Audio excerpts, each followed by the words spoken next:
Howdy folks, Doc here with Last Best Tool.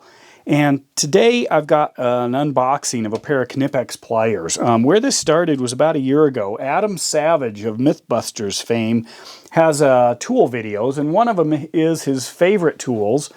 And he had a video called 3 Essential Pliers. And one of the pliers really caught my eye, and I've been thinking about it. And then finally it popped up in Amazon. Amazon thought I needed it as well, and I went ahead and got it. This is the Kinpex 2202-160. So the model 2202 means it has a certain type of grip, and 160 is the size.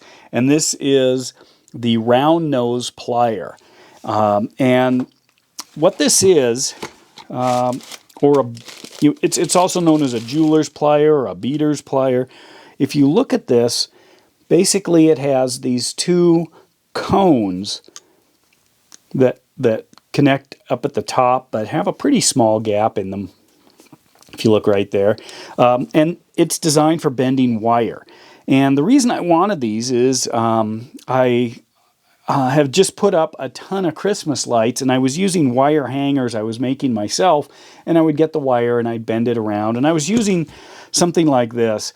And I couldn't get the smoothness that I wanted, especially if the wire was going to be rubbing against the electrical wire of the lights. But anyway, I was using something like that, and I thought, you know, finally, I should probably look into this. But it turns out Amazon and their predictive software already figured I needed it, and so they sent me a picture, you know, when I open Amazon, and I looked at it, and these were like under $20. And I thought, that's crazy for a pair of Knipex pliers made in Germany with these heavier comfort grip handles. And anyway, what these do is they have these cones, these smooth round cones that are designed for bending wire. So you can take the wire and wrap it around the cone, and electricians can use this to make a nice round connection where a screw would go through, say for an outlet or something like that. You can also use them to fashion certain sized materials for specific purposes, which is what I do. Also, they don't score the, I'm using it on an insulated wire. That's kind of my check. If I use the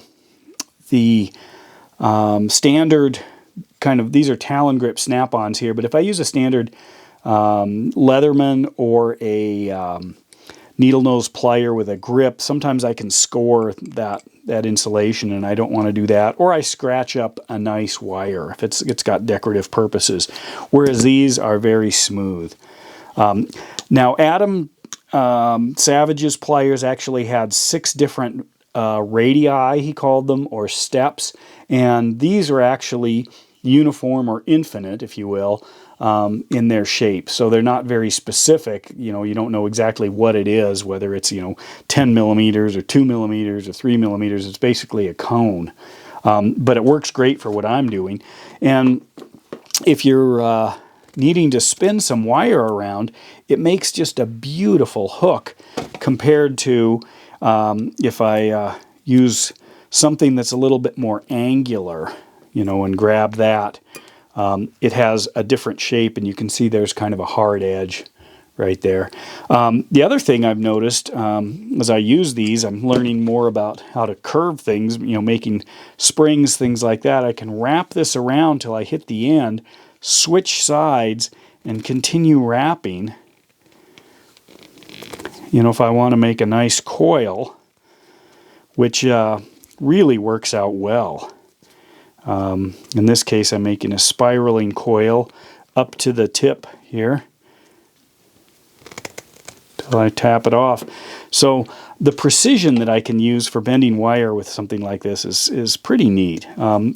It just takes my wire bending to another level, so I'm a lot more adventurous when designing hooks and ways to modify the wire to fit whatever my need is. I also will probably use this with some spring steel because I need to replace some springs in some RV door latches, and I'd hate to buy the whole latch if all I need to do is bend a little piece of wire and get it to fit. But anyway, that's what these guys are. 2202-160. My next Adventure in Pliers right here. And with that, Doc out.